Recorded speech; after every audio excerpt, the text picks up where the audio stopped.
আমি আপোনালোকৰ দৰমহাও বৃদ্ধি কৰিম আৰু লগতে আপোনালোকক এটা এককালীন সাহায্যও আমি আগবঢ়াম। অৰ্থাৎ এবাৰতে আপোনালোকক এটা পুঁজি আমি আগবঢ়াম যাতে ঘৰৰ কাম কাজ ল'ৰা ছোৱালীৰ পঢ়া শুনাৰ ব্যৱস্থা ল'ব পাৰে। নমস্কাৰ অংগনবাড়ী কৰ্মী সহায়িকা বাইদেউসকল। অসমৰ মাননীয় মুখ্যমন্ত্ৰী হিমন্ত বিশ্ব শৰ্মা ডাঙৰীয়াই অসমৰ লাখ লাখ অংগনবাড়ী কৰ্মী সহায়িকা বাইদেউসকলৰ বাবে যি তেওঁলোকৰ মাননি বৃদ্ধি কৰা হ'ব বুলি কৈছিল আৰু তাৰ লগতে তেখেতে উল্লেখ কৰিছিল যে কৰ্মী সহায়িকাসকলক এককালীন সাহায্য এটা প্ৰদান কৰা হ'ব, যি এককালীন সাহায্যৰ ধনৰাশিৰে তেওঁলোকে পৰিয়ালত কিবা এটা কাম কৰিব পাৰিব আৰু সেই এককালীন সাহায্যটো 1 লাখ 2 লাখ এনেকুৱা ধৰণৰ হ'ব পাৰে।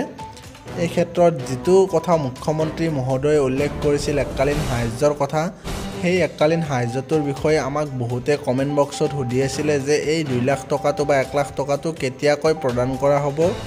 তেওঁলোকে বহুত আশা কৰি এই এককালীন সাহায্যটোৰ বাবে ৰৈ আছে। যিহেতু তেওঁলোকৰ দৰমহা বৃদ্ধিৰ কথা আছিলে, দৰমহা বৃদ্ধিটো ৰাজ্য চৰকাৰৰ তৰফৰ পৰা খুব বেছি হোৱা দেখা নগ'ল। এতিয়া তেওঁলোকে কেন্দ্ৰ চৰকাৰৰ পৰা দৰমহা বৃদ্ধিৰ বাবে অপেক্ষা কৰি থকা দেখা গৈছে। কেন্দ্ৰ চৰকাৰৰ পৰা বৃদ্ধি হ'লে বেছিকৈ বৃদ্ধি হ'ব বুলি আশা কৰি ৰৈ আছে সকলোৱে। আৰু এই ক্ষেত্ৰত ৰাজ্য চৰকাৰে যিটো এককালীন সাহায্যৰ কথা কৈছিলে, তেওঁলোকে এতিয়া সেই এককালীন সাহায্যটোৰ কথা মানে কৈ আছে আমাক আৰু সেইটোৰ বাবে ৰৈ থকা বুলি বহুতে কৈছে।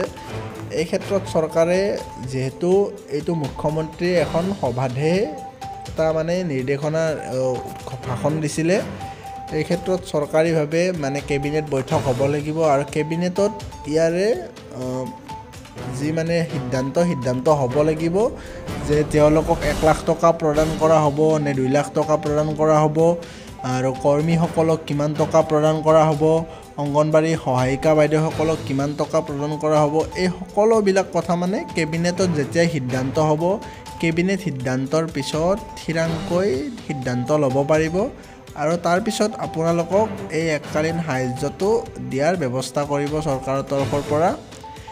এই ক্ষেত্ৰত আপুনি কি ভাবে, আপোনাৰ যি ধাৰণা সেই ধাৰণাটো কমেণ্ট কৰি জনাব পাৰে।